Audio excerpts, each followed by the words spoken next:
Hello, everyone. Welcome to Spirit 23. It's a devotional series brought to you by Trinity United Methodist Church in Seymour, Indiana. If you happen to be in the area on a Sunday morning, our services start at 10 o'clock, and we would love to see you there. Our next few series of devotions are introduced by the following paragraph, and it's titled, There We Said It. Being a Jesus follower doesn't mean automatically understanding everything in the Bible. Some things take time to work through and digest. It also doesn't mean automatically liking everything the Bible says. Some things take time to wrestle with and ultimately submit to. In the spirit of authenticity and the desire to forge ahead, we're going to say some things that aren't often said in church. In other words, we're going to 1. Wrestle out loud as we 2. Seek to understand because we desire to 3. Follow Jesus well. Our devotion today is called Salt and Light and Joy. You are the salt of the earth, but if salt has lost its taste, how should its saltiness be restored? It is no longer good for anything except to be thrown out and trampled under people's feet. You are the light of the world. A city set on a hill cannot be hidden, nor do people light a lamp and put it under a basket, but on a stand, and it gives light to all in the house. In the same way, let your light shine before others, so that they may see your good works and give glory to your Father who is in heaven. That from Matthew 5, verses 13 through 16. We don't always immediately understand the things Jesus said. There, we said it. And this seemingly random pairing of events is no exception. So why the two things, salt and light? Well, both serve a singular primary purpose. Salt serves the purpose of taste, interesting only to those who like science. Salt is an extremely stable compound and doesn't actually lose its saltiness. Salt is always salt. That is, unless it's immersed in and diluted with a large amount of water. And light serves the primary purpose of seeing. The unaided human eye can detect a light source as small as a flame of a candle from up to 1.5 miles away. More science. Which means light is extremely difficult to hide the brighter it is, unless it's covered or snuffed out entirely. All that is to say that when salt has no taste and light can't be seen, they're worthless. Jesus said his followers are to be salt and light, but more on that in a sec, because that's not all he said.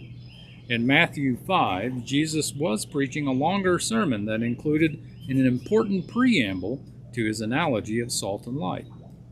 Blessed are you when others revile you and persecute you and utter all kinds of evil against you falsely on my account.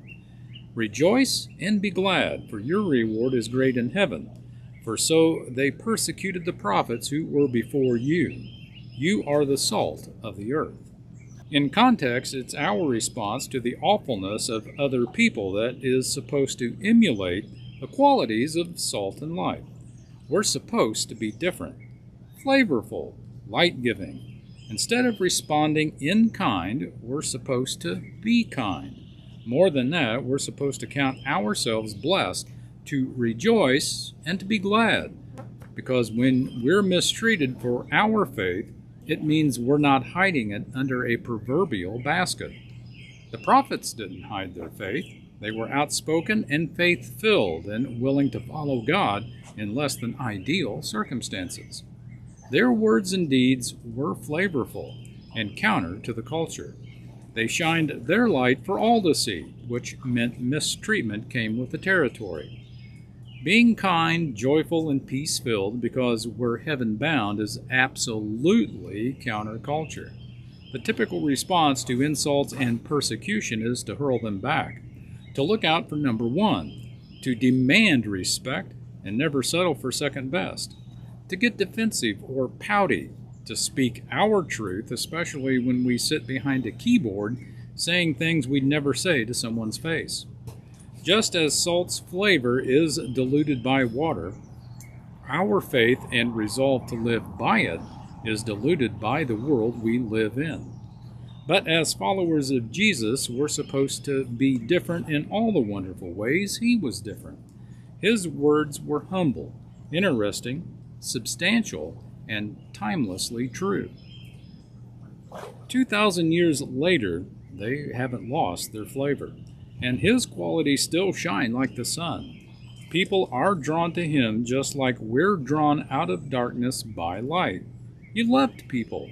He prayed for those who persecuted him, and he ultimately died for the very people who mistreated him. He was joy-filled because he knew what lay beyond the moment, and we can be like him. Our prayer focus today asks God to reveal the ways you've been behaving more like the culture you live in than like Jesus, allowing your effectiveness for him to be diluted and your hope hidden. Ask him to give you the wisdom and resolve to be saltier and more light-giving. Moving forward, think about these three things today. In what ways have you allowed yourself to become less salty? In what ways have you hidden your light under a basket? Sometimes Christians mistake saltiness for being harsh, but Jesus linked being salty to responding in joy and love. In your own words, explain why. Can you think of one way or one specific person to whom you can be flavorful and light-giving today? Thank you for watching today. Hope your day is filled with God's holy blessings.